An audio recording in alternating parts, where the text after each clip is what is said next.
Okay, so today we're taking a look at primary trig ratios. So just when we're starting with trigonometry, it just comes from the Greek word and it has to do with the measurement of triangles. Okay, so trig is that triangle piece, that means triangle, and then we have the measurement part here.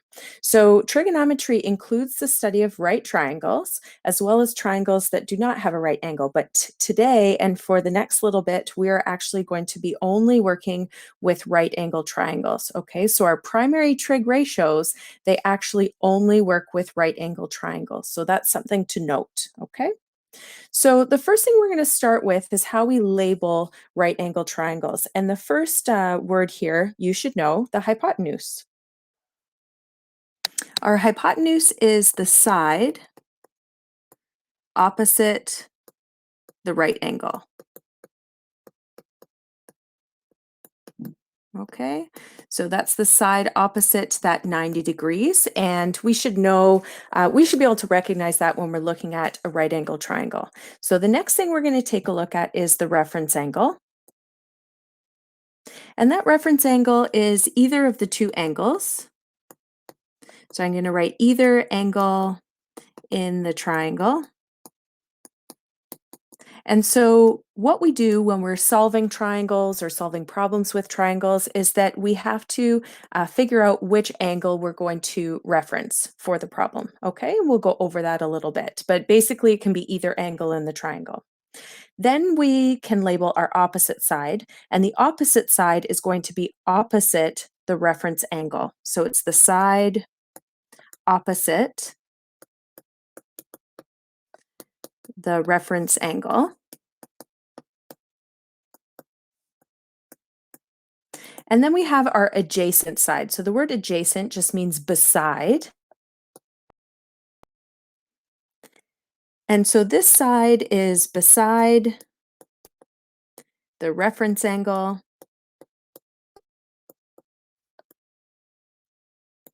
And it's also in between the reference angle and the 90-degree angle. Okay, so we will take a look at this in a minute when we take a look at our example. So let me pull up some triangles here. So these are right angle triangles. I'm going to start with this first one here, making the reference angle down here on the right. Okay, so if my reference angle is down here on the right, I'm going to label all three sides. So the first one that you can label, which you should know, this is our hypotenuse. And it's our longest side, and we can tell it's our hypotenuse because it's opposite that 90 degrees. The next side that I would recommend labeling is the one that's opposite our reference angle, so the opposite side. So if I take a look at this reference angle and I draw an angle across the triangle, this here is our opposite side. So then the last side that's there is our adjacent side. Okay, and that's beside that reference angle, in between that reference angle and the 90-degree angle. Okay, so let's take a look at the same triangle, but let's use up here as our reference angle. So the hypotenuse doesn't change because that, again, is always opposite that 90 degrees. But my opposite angle changes because now opposite my reference angle is down here, and this would be my adjacent side here. So sometimes too, once we get comfortable with labeling, we would just label this one as H, and then we would label this one as O, and then this one as A. Okay? All right. What I'd like you to do now is just pause the video, do a quick sketch of these three triangles on a piece of paper, and I want you to label the sides of the triangle with opposite, adjacent, and hypotenuse given the reference angle in the triangle. Okay, so pause the video and go ahead and label those sides O, A, and H. Okay, so let's take this up. I'll start with this one here. This side is my hypotenuse because it's opposite that 90 degrees.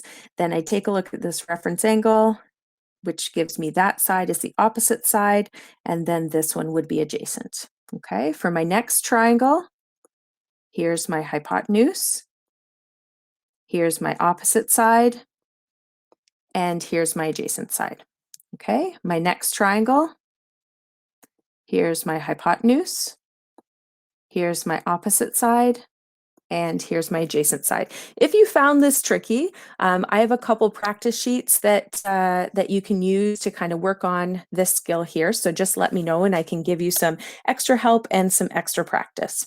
Okay, so now let's get into why do we label these sides and what do these sides help us with figuring out stuff with triangles. I want to take us back for a minute to the similar triangle work that you did. Here's two similar triangles. So we know that our angles in these triangles are exactly the same. Okay, they have the same measurements and these are both 90-degree triangles. I want you to take a look at the side lengths. Okay, and I want you to notice, right, that this second triangle is 2 times bigger. Okay, so the angles are the same. The second triangle is 2 times bigger. Now, I'm just going to quickly label my O, A, and H in reference to angle A. Okay, let me do, so here's my H, here's my O, here's my A. Here's my H, here's my O, and here's my A. Let's just take a look at the ratio of H and A, right? I'm going to actually say AH. So if I take a look at that ratio AH, it's 3/5, okay, or 3/5. If I take a look at the same ratio A to H, okay, in that second triangle, it's 6/10, which we know is equal to 3/5. Now, what I'm just trying to show here is that it doesn't matter how big the triangles are, if this angle, okay, is a particular angle, the ratio of the sides, okay, no matter how big that triangle gets, the ratio of the sides will always be the same for that angle. That angle A will always have a ratio of those two sides as being 3/5, okay? And this is what we're getting at with trigonometry. We're taking a look at the ratio of the sides in a triangle, and that's going to help us solve some problems later on. It still might be a little bit weird for you to wrap your head around, but that's okay. We're going to work through it together. So let's start by defining what these ratios are. So we have special names for the ratios of different sides. So the first thing I'm going to show you is that this symbol right here, this is theta, okay, theta, and we usually use a theta symbol to represent an angle. So for any angle, okay, we can find the ratio of two sides, and those two sides are opposite and hypotenuse. And this particular ratio, we call it the sine ratio, okay? So the sine ratio. In short form, we write SIN, but it's not sin, it's sine. So the sine of an angle is just the ratio of the two sides, opposite and hypotenuse. The next ratio that we look at is called the cosine ratio. And if we have the cosine of an angle, that's just the adjacent side over the hypotenuse side.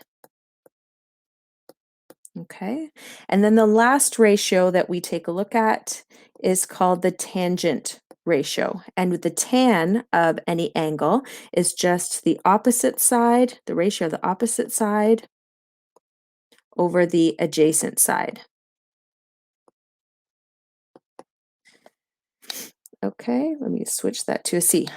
So these are a lot of words. We use SOHCAHTOA to help us remember. So we write so the sine of any angle is equal to the ratio of opposite over hypotenuse.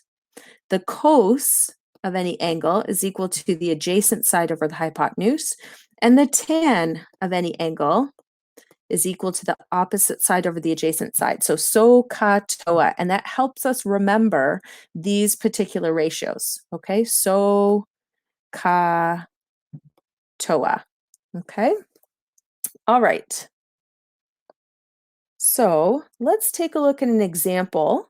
Some of the things we're going to start with slowly, just getting used to these trig ratios.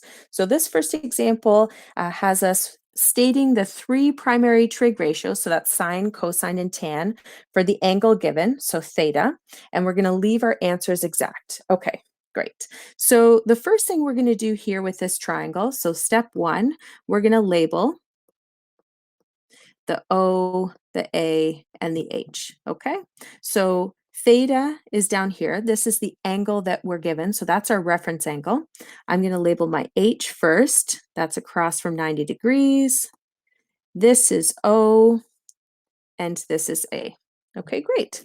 So in order to write out my trig ratios, I need to have the measurements of O, A, and H. So the one I'm missing here is H, so that's what I'm going to have to find next. So I'm going to find the side measurements. Okay, because we're only working with right angle triangles, we know that we can use Pythagorean theorem. So I'm just going to go ahead and label this as x. So I know that 5 squared plus 2 squared is equal to x squared. So I get 29 is equal to x squared. I'm going to square root both sides. Now, normally we would have plus or minus root 29, but we're only going to take the positive value for x here because we're looking at a side length of a triangle. Okay, so now I need to recognize that my h is root 29 units, my O is 2 units, and my A is 5 units. Okay, so for my 3 trig ratios, so I'm going to say 4 state ratios. Okay, so sine theta, I know, so katoa, so is O over H. So sine theta is equal to 2 over root 29. Now the answer, or the question asked for exact value, so that's why I'm leaving it as a square root 29. I'm not converting that into a decimal. My next trig ratio is cos of an angle, which is A over H, okay, or cos theta. So cos theta is equal to 5 over root 29. And then tan theta is equal to O over A, so TOA.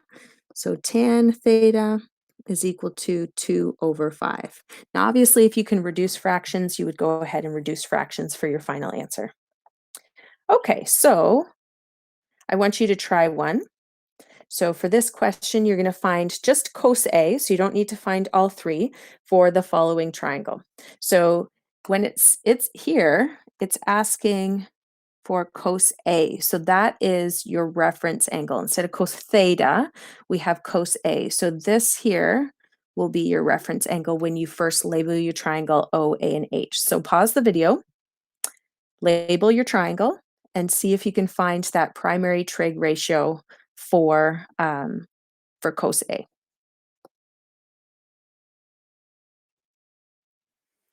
Okay, so I'm going to start, we're going to take this up by labeling my triangle. So here's my hypotenuse side, here's my opposite side, and here's my adjacent side.